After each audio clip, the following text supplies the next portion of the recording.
post-test. And 45 minutes per person in pre-test and in post-test. So as you can see, it's relatively long. And for 50 people, we had a brilliant research team with us. So if it was just Eugene and I, we would not be able to do this. But we have a very great research team. And then with their support, we were able to carry all this out. And for the qualitative interviews, we only had post-tests, and it was 30 to 45 minutes per participant. It was sort of like a focus group thing, like within the bigger project. We asked them questions like how they felt after participating. Do they have any advice? How do they feel they were benefited from the exercise program? And also some other questions that are related to their positions as like new immigrants or Asian Americans here in the US. And the duration of the study is 10 weeks from July to early September. That's 10 weeks. We went there 5 days a week from Monday to Friday, and we would play the tutorials at their computers for approximately 15 minutes per day. So that was actually pretty early in the morning. So like the schedule of those adults, they woke up really early and they got the center really early. We had to be there at 9. So the study, like every day we were there at 9 to start the program. That means we would have to get up at like, I don't know, 7:30.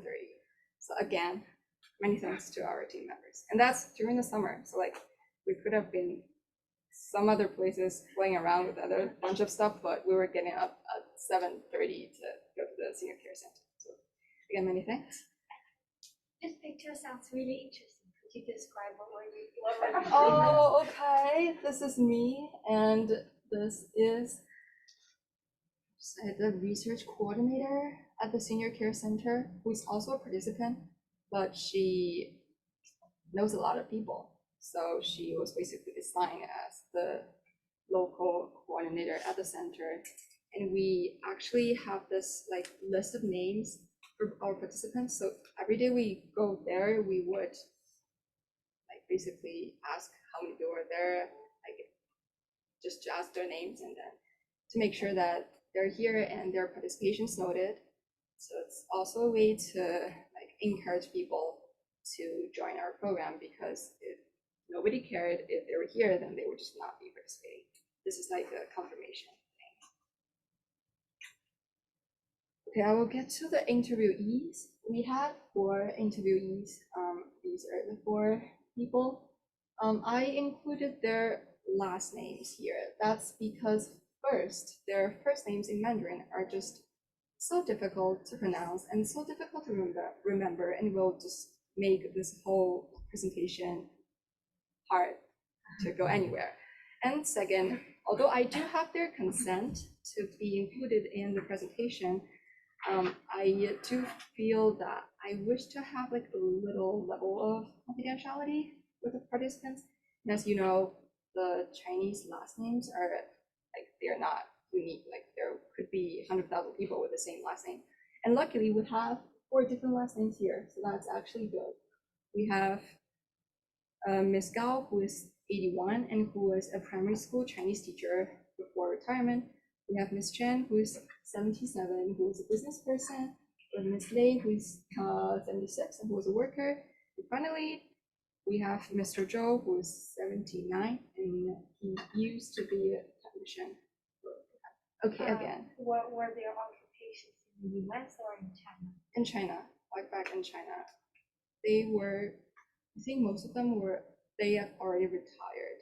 And I will, like, before they come to the US. And I will talk about that later, yes, in terms of the reasons for immigration. I'll get to that. So these are the overarching themes that we found from the 4 interviews. The first is reason for immigration. I'll get to that. The second is language barriers. Third is social network, and final one is relationship with home country, which is China. Okay. So reasons for immigration. The 4 of them, they came to the United States all because they had to take care of their grandchildren. So that's because typically their children first immigrated to the United States, and then they, for education, for work, whatever, and then they started their family, they had children, but they could not take care of their children because of their work. So they asked their parents, who are my participants, to come to the States to take care of the grandchildren. So that's why they were here. And this just suggests the close family ties within the household. Like it's, I think, a very typical pattern in Chinese households where grandparents will take care of the grandchildren. And some of them even live in the households for, I don't know, 7, 8, 10, 12 years until the kid is old enough, like maybe entering middle school, and then they will be separated again. So Gao said, where the children are, we will be there. This is because even the best of relatives will not help us. Considering it's actually very hard for them, it's not like moving from different cities, it's like moving between different countries. It's actually far. So it's actually, I think it was hard for the older adults to be able to do this. And initially they went here with, I think, the visitor's visa. So they could only stay here for, I think, approximately 6 months, and then they had to go back. There was a lot of back and forth between countries. They stayed here for 6 months and they went back, and they stayed for another period of time and they fly here again. So it was a lot of back and forth between the countries, and this was actually one of the major reasons why they wanted to apply for permanent residency and citizenship. A lot of mentioned the concept of convenience in terms of either healthcare or housing or just simply family bonding. They felt it would be much more convenient if they could have the green card or even the US citizenship. So they did not apply for permanent residency or citizenship because they identified with the US culture or whatever that means. No one ever mentioned that. They were just like, I feel it's more convenient for my family. It's just better in operating that. And Chen also mentioned that with citizenship, the US government won't kick me out. So it's also a sense of insecurity when you're like with the visitor's visa, if something happens, especially in today's circumstances where in terms of global politics, the relationship between US and China is not that stable. I think it makes a lot of sense for them to want to have that sense of security, and you have to, like, for example, get a US citizenship to have that sense of security. It's like the most basic level of security, for example, not being kicked out, not even to mention anything like culturally, it's just physical existence. Okay, so this is first thing. The second is language barriers. I think it's one of the most apparent issues that we noticed during the program. So all of my interviewees mentioned that, okay, so they could not speak English, and they mentioned it was very hard to learn a new language at this age. So they moved to here at about like in their 50s, 60s, 70s, maybe it was just too hard for them to learn a completely new language. And this impacted their lives in various ways. For example, citizenship test. 3 out of the 4 interviewees are US citizens now, and 2 of them waited until they were eligible for the Mandarin test. According to them, they had to stay in the States for like 15 years to be able to take the test in their native language, according to them. I didn't check that, but they told me, like 2 of them said that. So they waited until they were eligible for the Mandarin test.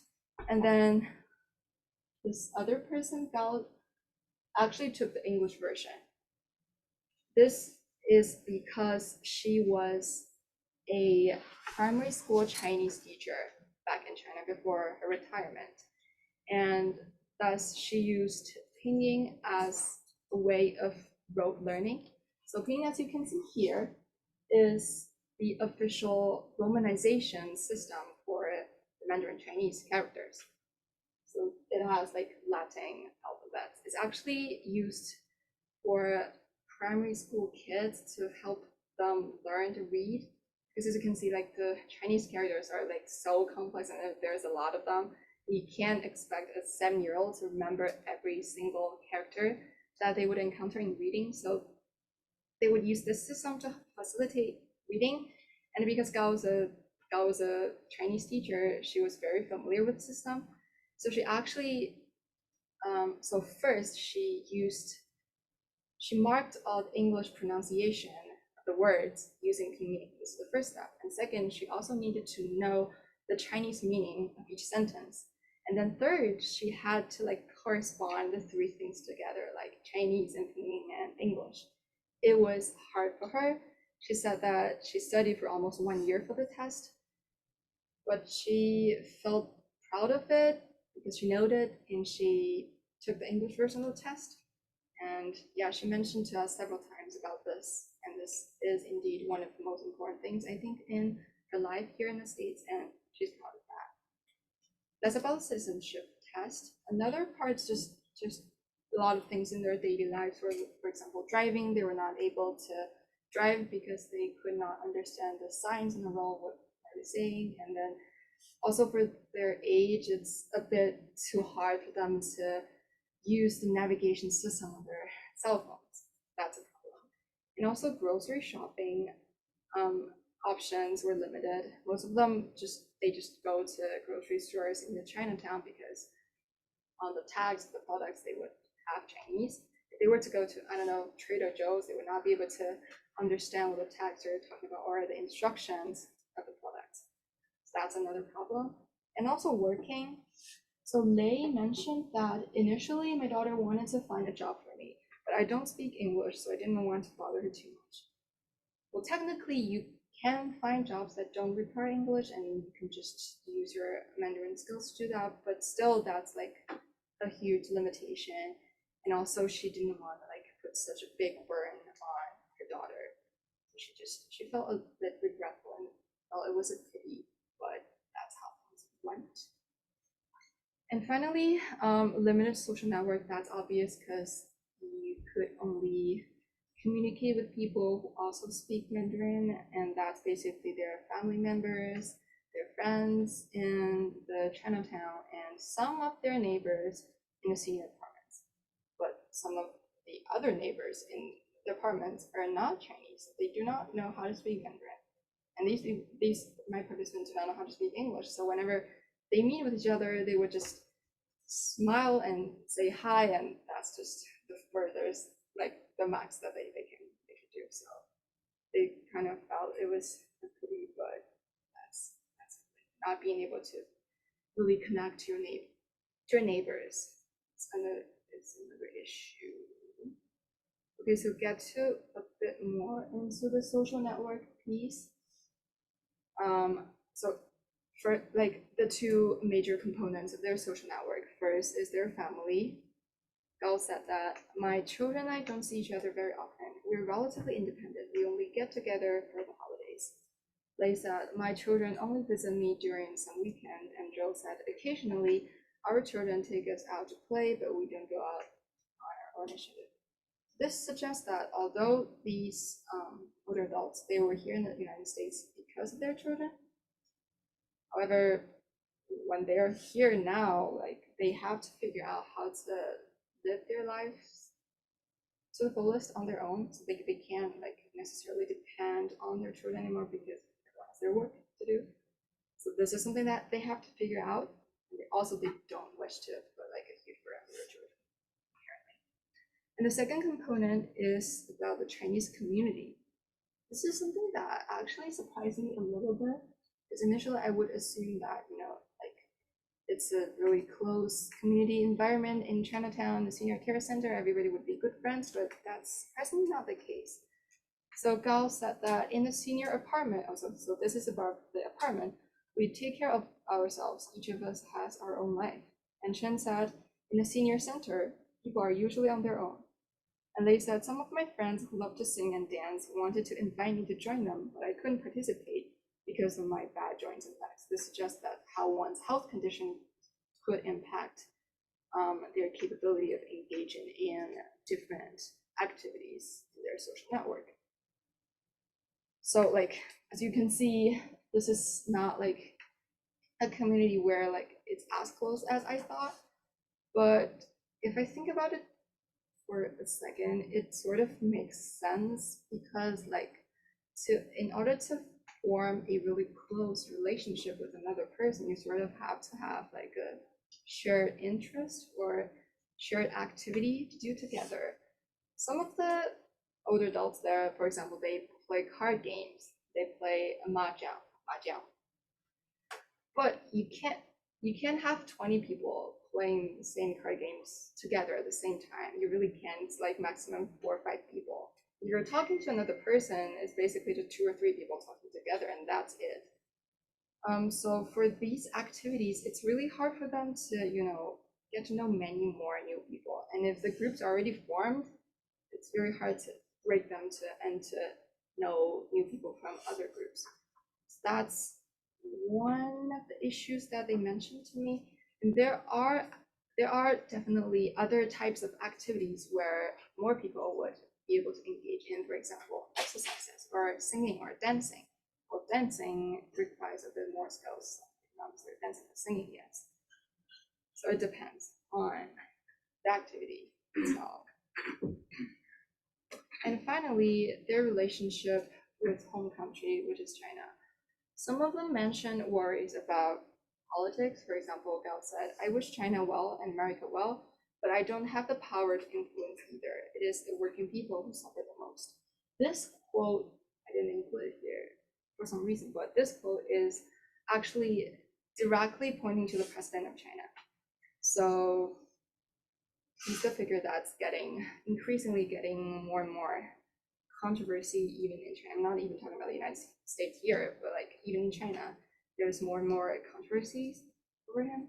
And Gao expressed worries about that. And she also pointed out her very limited ability or power to influence anything. And also it's like just the ordinary people who suffer the most. For example, in the COVID times where there were just so many insane quarantine policies and whatnot. And also COVID makes getting home extremely hard and they want to get back home. So Gao said, it's not that I don't want to go back, but I really can't go back because of the various insane policies in that. But it's getting better. I just read news articles this morning saying that the policies are sort of loosened. So that's good. So things are getting better. Lei said, if my health deteriorates, I will go back to China. Fallen leaves return to the roots. I will be buried with my husband. So this is a very famous Chinese old saying that's basically saying that wherever you are right now, if you're getting old and you feel like you're dying, you have to go back to where you were born, or you were growing up. That's fallen leaves return to the roots. And Lei's husband actually, I think he died in 2021, and he was buried in China.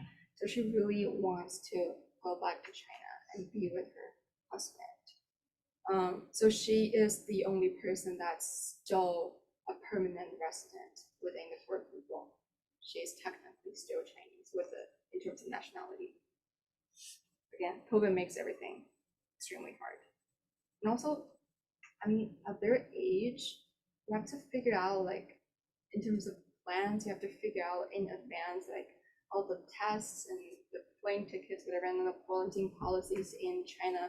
It's so different in different cities, and it's just a bunch of complicated things. It's very hard for someone who's over 80 to be able to figure out everything. It's just so hard, and also language barriers as well. So how did our program or similar community exercises really influence the living experiences of these older adults? So we believe that we have seen changes in the relationship with other members in the senior care center. I won't comment on how significant that was, but there is a change. So for example, when the program was ongoing, we went there like every day from Monday to Friday in the morning, and we would play the tutorials for them. But then we ended the project. So now if the older adults want to get the exercise, they would have to ask the staff members to play the tutorial for them. And whenever the tutorial was played, people would gather together, like sort of naturally, involuntarily, and complete the exercise. my interviewees mentioned that. And this sort of creates in-group friend circles. And they would be able to not only do the exercise together, but also before and after doing the exercise, they would be able to have this opportunity to talk about these experiences. Sorry, how do I go back?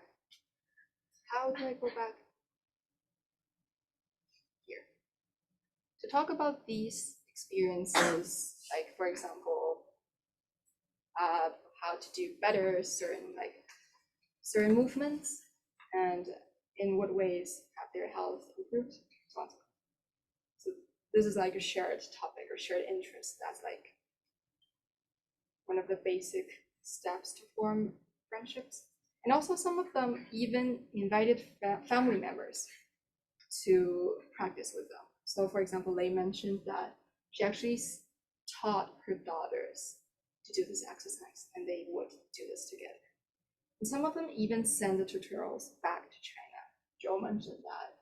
He said that he sent a tutorial to his friends back in China and saying that, oh, this is something that's from China. It's also very useful. You can also practice it. And I believe that this definitely creates some topics in their conversations. They have much more to talk about with this.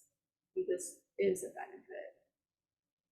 But at the same time, I wouldn't say that our exercise program is that unique, that's way better than any other form of community exercise activity. Definitely not, because they are already participating in a range of different community exercises or activities. For example, singing, dancing, painting, calligraphy, tai chi, etc.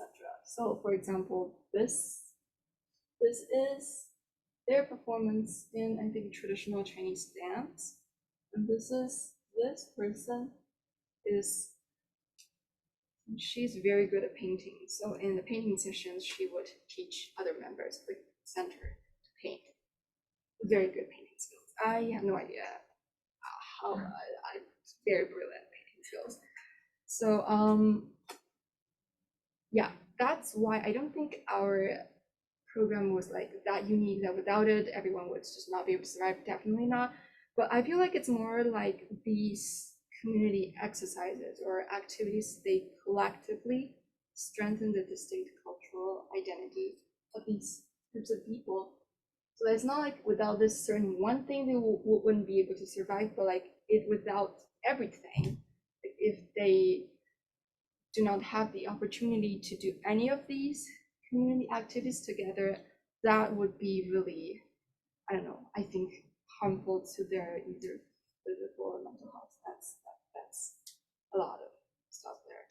So yeah, I think our program contributes to that in contributes to their health in this sense, but also in terms of the details, well, it can gather more people than card games, and people can, that it's an exercise, you have to move your body parts.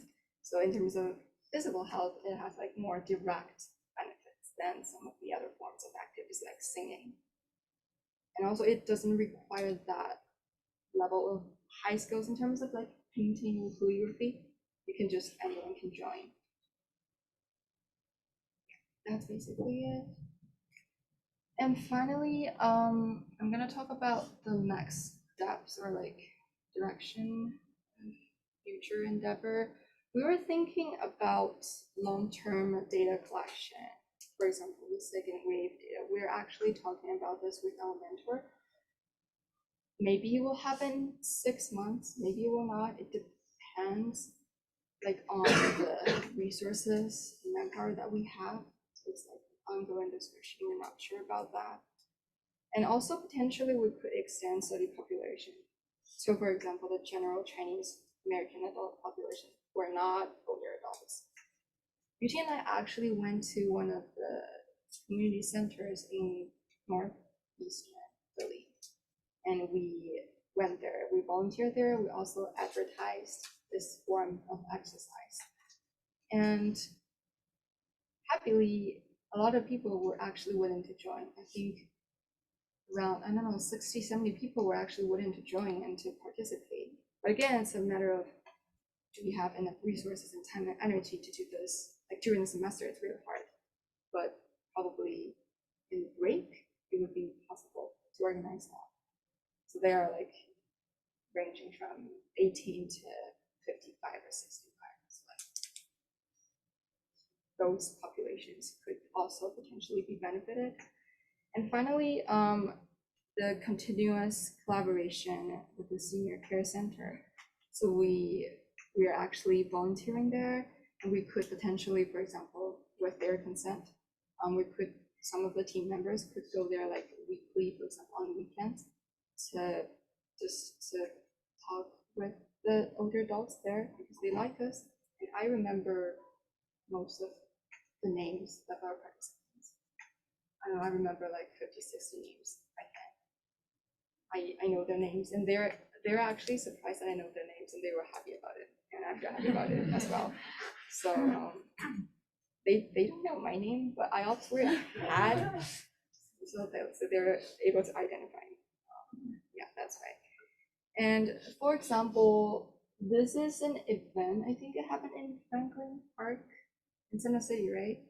So they were there singing. It was like a performance. They were there singing, and we were volunteered there. These are some of the team members, and it's a really good opportunity to really help those adults and to facilitate their performance. And finally, it's about like personal contacts. Some of the older adults, they really wanted to have personal contact with me, so we exchanged WeChat accounts, and they would randomly send me videos and from TikTok. Yes, they do use TikTok, and videos from WeChat, or just, I don't know, like pictures of Shanghai 100 years ago, like just random stuff, and they would send to me, and I would respond to them, and it's like, it really makes them happy. In terms of age, I almost feel like I'm even younger than many of their grandchildren. So a lot of their grandchildren are like 25 or 27 years old. So I'm even younger than that. And I'm also an international student. So I feel this sense of, I don't know, familiarity talking to someone who only speaks Mandarin, who's willing to talk to me, and who is like my grandparents. So that's my personal feeling. And I guess that brings us to this is actually the tutorial that we used in the program. Last time Yiting showed a video, that was a different one. The instruction was exactly the same, but the video was different. So I picked this one. I feel like it's like the identical one. We will start from the middle, and you could stand up, find a space. These 4 movements actually involve a bit more space, so you might want to spread out a little bit. Do you want to join? Do you want to give instructions? Okay. I don't know if they will do this on play. Okay.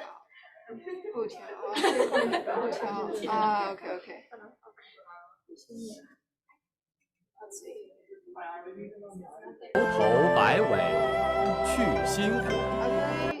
I make the sound work. Oh, okay. 上坡，下去心火，后桥， Yes.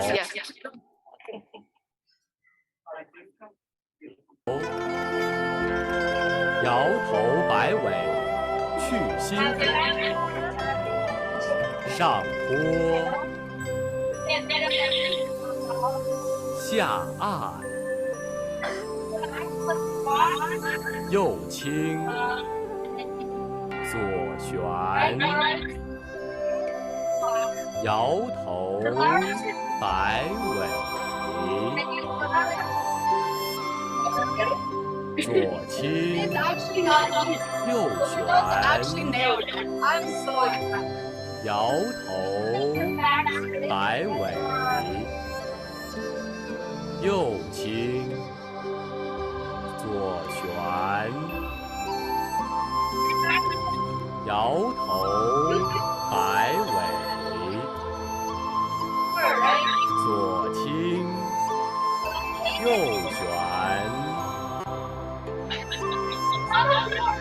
摇头，摆尾。右倾，左旋，摇头，摆尾，左倾，右旋，摇头，摆尾，上举。It's also hard. 两手攀足固肾腰，上举，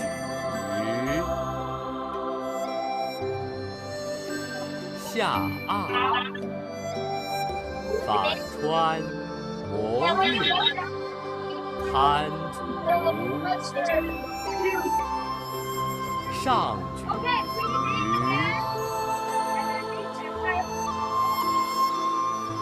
下按，反穿，磨玉，攀足，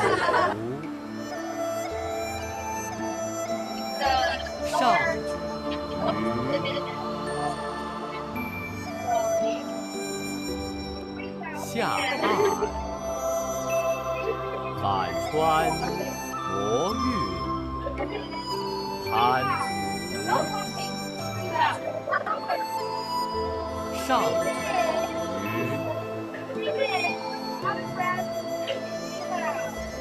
下按，反穿，磨玉，攀足。上举，下按，反穿，磨玉，攀足，上举，下按，反穿，磨玉，攀足，上举，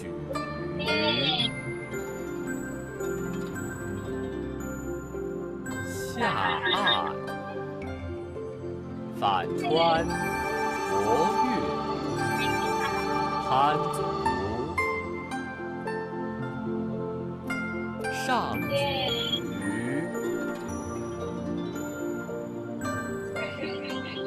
攒拳怒目，增气力。抱拳，攒拳怒目，抓握，回收。攒拳怒目，抓握，回收。攒拳怒目，抓握。回收，攒拳怒目，抓握，回收，攒拳怒目，抓握，回收，攒拳怒目，抓握。背后七颠百病消，提踵，颠足，提踵，颠足，提踵，颠足，提踵，颠足。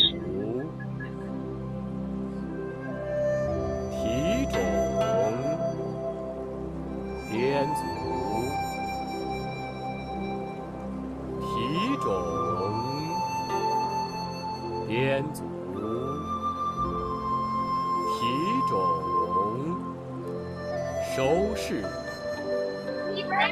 两掌合于腹前，体态安详，周身放松，呼吸均匀，气沉丹田。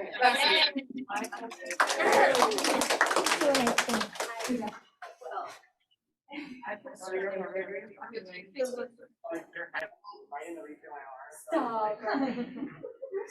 I think there's a few minutes, Ella, if you could take some questions if you Yeah. have questions.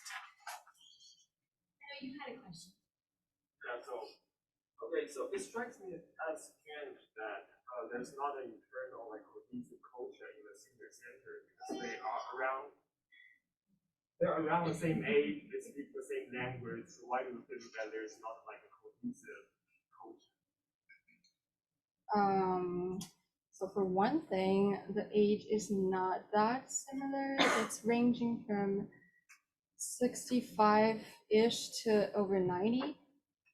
So, well, it's a matter of whether you group them all together as one single age group. And also, many of them speak Mandarin, but also there are groups of people who only speak Cantonese. That's at least 2 separate language groups. And then thirdly, you think about it, they are from very diverse educational backgrounds, socioeconomic backgrounds. Some of them were, sorry, I was sort of tired, but some of them were college professors. I know at least 2 of them, they were actually working for the National Organization of Nuclear Research in China before they retired. And some other people were just, I don't know, farmers and workers in a factory.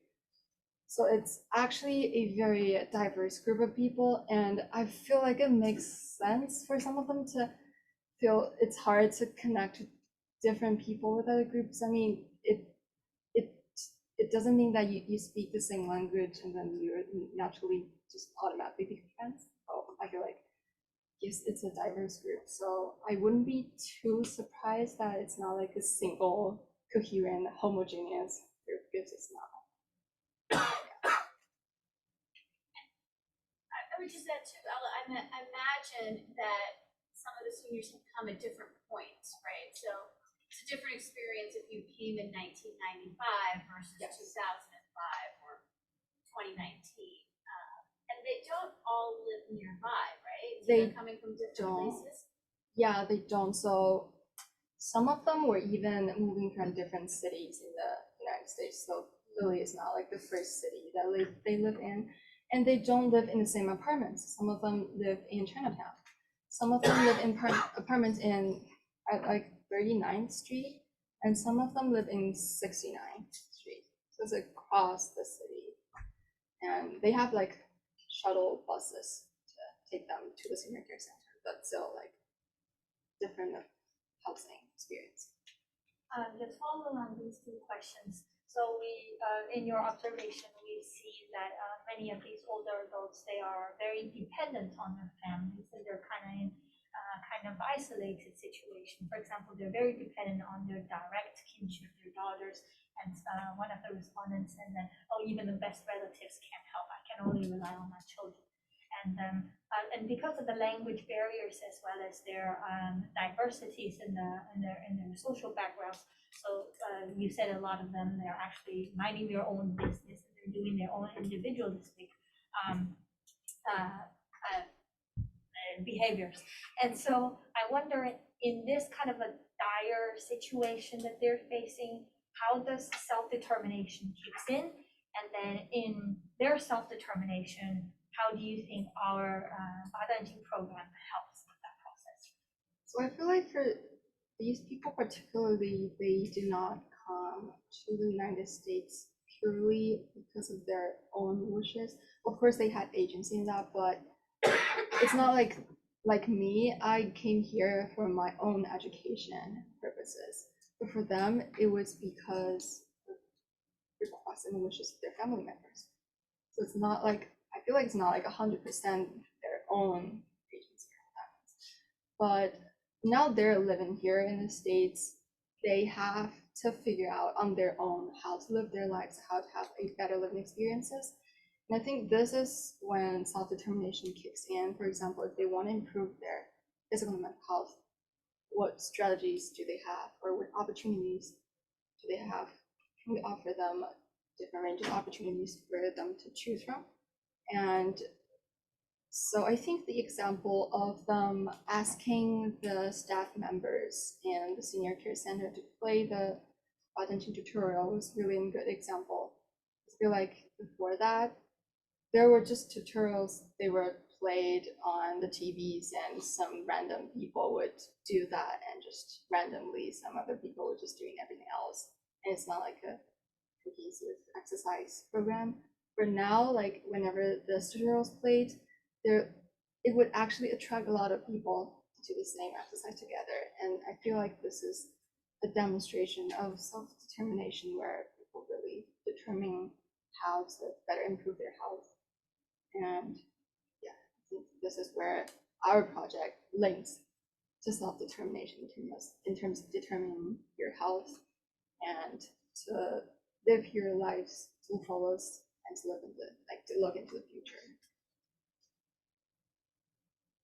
I think you have a question. I think kind of answered my question. I was kind of wanted to ask, like, I know you said like a lot of them came to the US because like they wanted to be closer to their family. And I was like more like, I think you kind of answered it as like how much of it was like them wanting to be closer to their family versus their family wanting them to be like here in the US.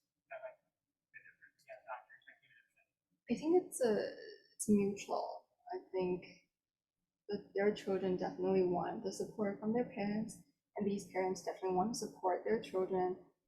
And for some of our participants, they have like more than one children, for example. Some of them are here in the States, some of them are back in China. So for them, it's a bit more difficult in terms of like choosing where to live and choosing which kids to live with.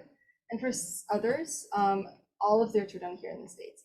So for them, it's like a bit easier decision to make in terms of like to reunite with your family. You only have one choice, that is to come here. But I feel like it's hard to separate those two. It's like a very mutual. I was curious to hear more from you about the process of like actually interviewing and talking to the elders. Like, was it like awkward at first? Did you not know what to say at times? Like, there were some challenges you had to overcome.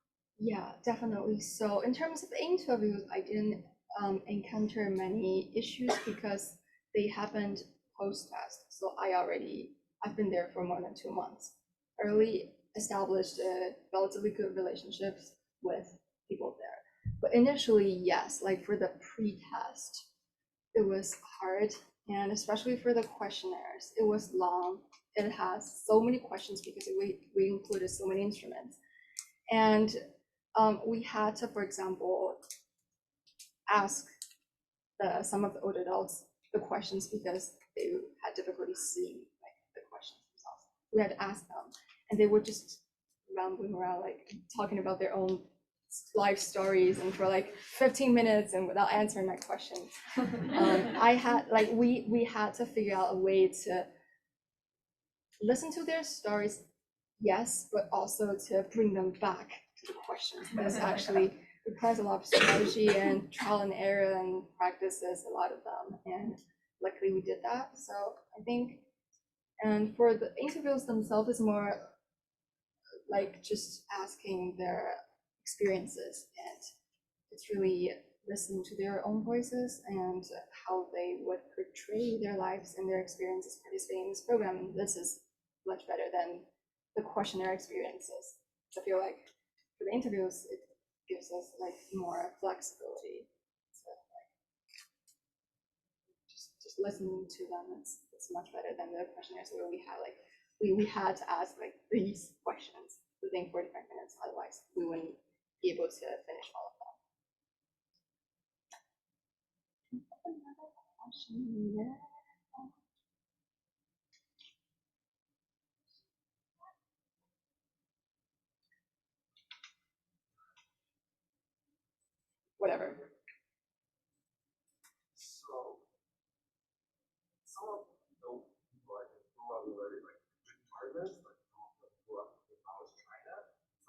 what is their collective imagination?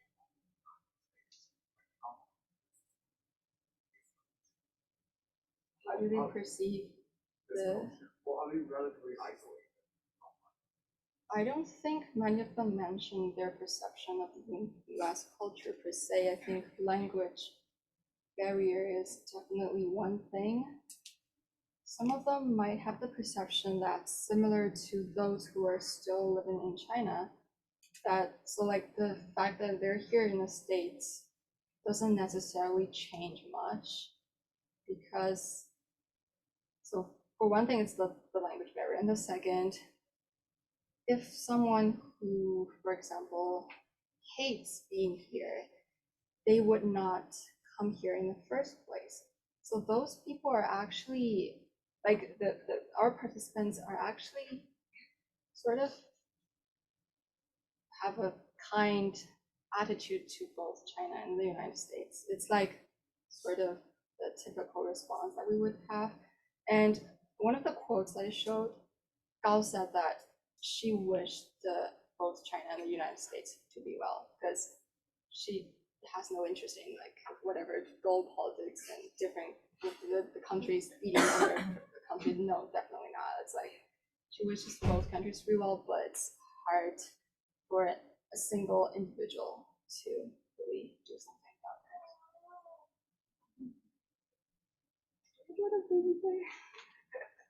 Final quick question.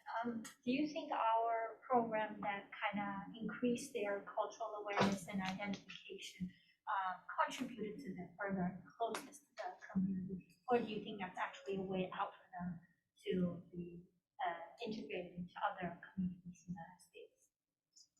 I think it doesn't solve the issue of language barrier, but it gives them an opportunity to promote the Chinese culture to other cultural groups here in the States. For example, in the event in the Franklin Park, they were singing there, and then they were like, so I think it's a traditional Chinese song, and then they were also performing some traditional Chinese dances, and that actually attracted a lot of just passerbys, and then they stopped and asked like, which song is it? What kind of dances are those? So with these, like participating in these events, I think actually brings together different cultural groups, and apparently Badan Qigong exercise could be one of them.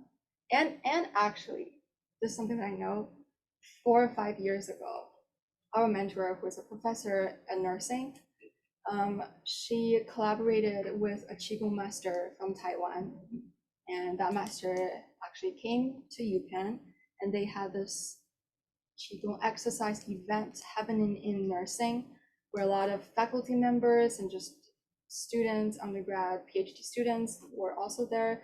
A lot of people were there to collectively like practice, as we just did, the exercise, and it attracted a lot of people. Some of them are Chinese, some of them may be Chinese American, some of them just have nothing to do with Chinese or do not know Mandarin at all, but are just interested in the event that's happening. So I think, yes, it definitely has the potential to reach to different groups and bring different people.